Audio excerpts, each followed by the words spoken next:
الحمد لله والصلاة والسلام على سيدنا محمد وعلى آله وصحبه وسلم. مدنيال مروي السلام عليكم ورحمة الله وبركاته. سلام كدب runtii waxaan noo farxada in dhalinyarta reer Somaliland gaar ahaan caasimadda Hargeysa oo si fiican isku xilqaantay kadib markay dareemeen dhibaatada dalka taagan iyo dadkooda ay saameynta xoog leh ku yeelatay abaaruhu markay dareemeen sameeyay isxilqaan iyagoo isku xilqaameen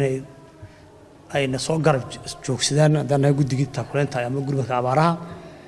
oo yiraahdaan bal anagu waxaan qaban karnaa qabanaynaa aad iyo aad baan runtii ugu hambaleynayaa oo ugu mahadnaqaynaa waajib aan loo diran oo iyagu isku xilqaameen oo garteen runtii iyo ina ka mid keeneen runtii oo habeen arba iyo saaciyeen jazaakum allah khayr baan leenahay waxaan ka cadeynaa kala wareegnay lacag dhan $11,116 iyo lacag Soomaaliland shilling oo dhan 6 milyan oo Soomaaliland shilling iyo alaabta ay si tabaruc ugu ururiyeen oo isku jirta raashin iyo maartay hugi dadku huwanayeen dharka ahaa aad iyo aad baan ugu mahadnaqaynaa waana ka gudoonay waxaan qastajigaan maartay saan ugu dhiibay jeega qastajiga oo Maxamed Sheekh Maxamed khayr la siiyeen waan ku wareejiyay marka waxaan leeyahay waxa loo baahan yahay wixii wanaagsan iska daydo in ummadda reer Somaliland ama dhalinyarta kale gobolada kalena inay abaartii xaaladdu inagu sii adkaatay waqti adag baynu galnay waxa loo baahan yahay hal qolo walba magaalo ka soo joogaan dhalinyartu aqoonyahanka saan la midkii inay isxilqaamaan oo ay sida barnaamijka ay quruxda badan leh ama ay u bagac bixiyeen qad maalin oo quud walaaka macna waxay u jeedaan qofna maalin uu qado ama waqti uu qado uma dhimanayo laakiinse maalin hadduu maartayeen ama waqti ka mida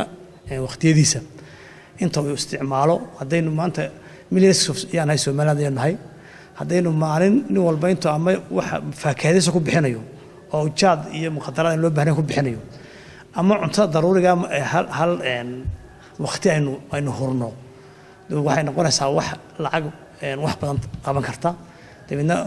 dadkeena dhibaataysan maanta haraadku maartay la il daran gaajo la il daran maartay caafimaad la il daran waxay taraysaa wax badan bay taraysaa waxana maanta wax yar maaha waxa weeyaan ugu yaraan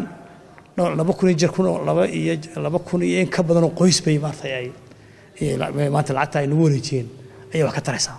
2,000 oo jajar qoysna wax yar maaha 2,000 qoys min 6 qof soo qaadeen waxa weeyaan 120,000 qof weeyaan maanta inta ay maanta halka ku wareejinayaan ay isku ilqaameen ay qudinayso aad iyo aad baan ugu hambalyeynaa waxaan leenahay isaanka xasanka Allah inuu daro waana ku faraxsanahay inay xilqaanka ay sameeyeen iyo maartay mas'uuliyadda ay saareen waxaan looga baahan yahay dhamaanteen beenan ku yar iyo ku weynba in mas'uuliyadda ay saarno maan dareenka aynu wada qaadano intaynu dhargeyno intaynu guriyo qurux badan iyo hugayno oo fiican haysano in caruurina la mida iyo hooyayna la mida iyo wayeelna la mid inuu dhibaato qabo taayna dareenkeeda waa qabno oo ummadda reer Soomaaliland waxa la meel joogtaba qurbi joogan gaar ahaan la hadlaya inay ka baxaan waxaan kala dhanay maanta taakulanta ay maartay gurmadka abaaraha ay aad uga soo qayb galaan meel kasta ay joogaan halka ay joogaan ay maanta waxay joogaan dal dhaqaale leh waxa laga yaabaa nin walba maanta dadkiisa ku taageero wuu hayaa marka waxaan leeyahay gurmadka aad iyo aad loo xoojiyo dhammaan ummadda reer Soomaaliland guud iyo dibadda. Assalaamu calaykum warahmatullahi wabarakatuh.